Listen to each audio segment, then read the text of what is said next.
a lot of the people who say they believe in God don't actually believe in God. What they believe in is the concept of God, but they don't believe in God.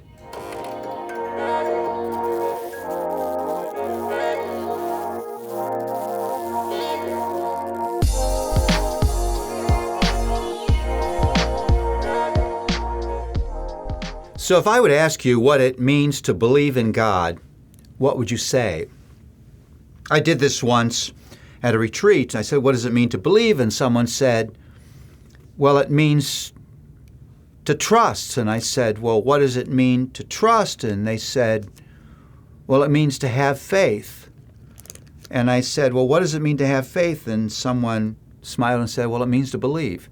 We had just done a circle. What does it mean to believe in God? It's an interesting thing that every once in a while there'll be a poll taken in the United States about the percentage of people who believe in God, and it's usually this huge percentage. And I always think, if all these people who say they believe in God would show up on Sunday in our churches, the buildings wouldn't be big enough to contain them.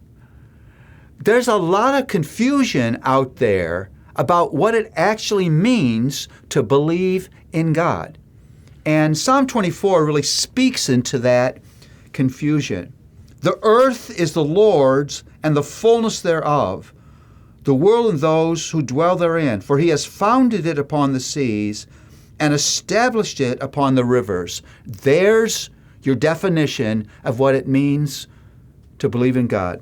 First of all, it means that I really do believe that he is the creator of everything that is. The earth is the Lord's.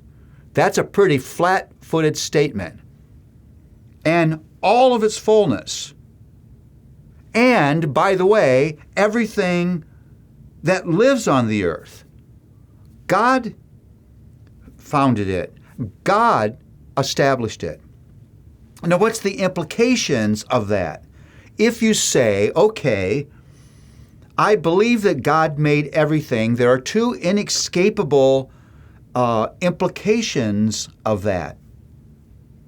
First, and it's here in this passage, God owns everything.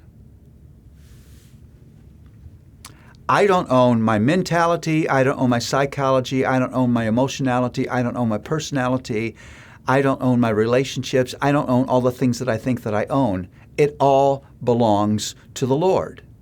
And so if you believe in God, you don't live with an ownership mentality, as if your life and your things belong to you and you can use them however you want.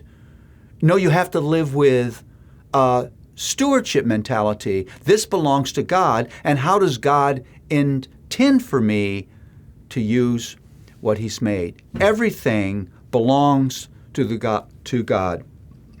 Human ownership is a delusion. The second thing that come out of that is, if God is creator, then he has a purpose for everything he's made. I'm a painter by avocation, and I have a studio, and when I go into my studio to paint, I just don't start throwing paint on a canvas and hoping it will turn into something. I design the painting to accomplish a purpose. So everything that God has made, he's had a purpose for that thing.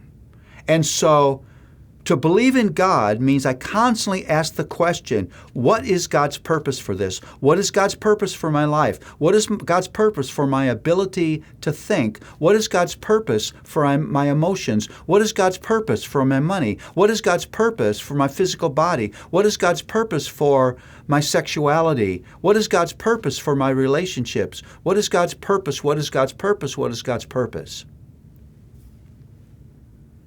I think that a lot of the people who say they believe in God don't actually believe in God. What they believe in is the concept of God, but they don't believe in God.